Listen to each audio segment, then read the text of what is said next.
riders, how's everybody doing? I've been hearing a lot of questions regarding tight spots right around this area, especially when people are bending over or we're riding on an incline, starting to feel a little pressure like right around here, maybe up here. You're like, maybe it's something I'm eating, maybe it's something I'm doing. The challenge is you are probably aggravating your psoas, y'all. The psoas line comes right here around your oblique area. Is that connector between your upper body and your lower body. So it's going right into your iliac crest, which is lining around your hips. So your iliacus, your psoas are probably screaming for no other thing than just a little bit of space. We tend to get compacted when we ride. Get down and in, you hear my belly. I'm contracting way too far. Clearly I'm not getting enough air in my belly. Instead, if I added some extension, I can lengthen the torso, still have my tilted motion over, and be able to maximize my pedal stroke without chopping in the legs. So a couple things to check with yourself. Number one, if you've been following me and walking through the mobility stretches before you get on the bike, check with those. Number two, make sure that your bike, of course, is at a complete 90-degree angle so that you are maximizing your legs. Here's the challenge. A lot of people put their bike seat perhaps one notch above where their actual 90-degree is.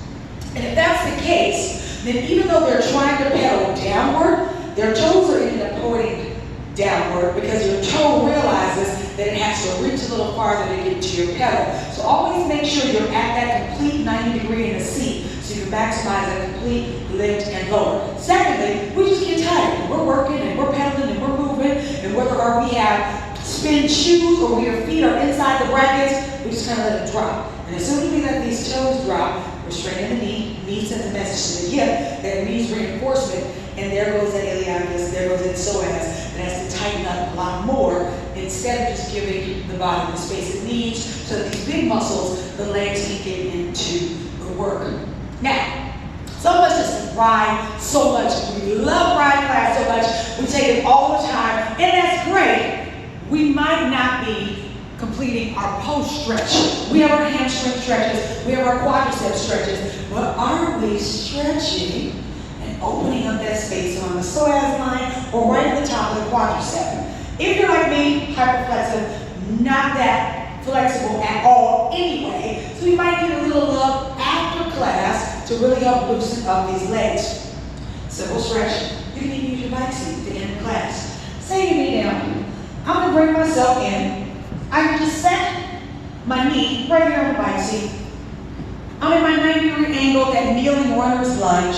I'm going to lean forward, and I'm going to take my foot into the wall. And depending on how tight I am, this is day 6 of ride. So you see I'm not flexible at all. This foot is barely going up. But as I give myself a little room, wiggle, wiggle, wiggle, try to get my toe up, ball my foot into this wall, leaning forward, opening up my inner thigh, but also, ta-da, I'm finally giving that psoas a little more space. And hang it, I can stretch it up and over. So the same stretches that we do in class, we just might need a little more gravity so that both sides of our body, the upper and lower, finally get some space to create themselves. So try it, see how it works for you. It just might be a matter of you revisiting your positioning and adding a little more stretching so you can maximize your pedal stroke without that extra pinch. Love you, mean it. We'll see you in the ride.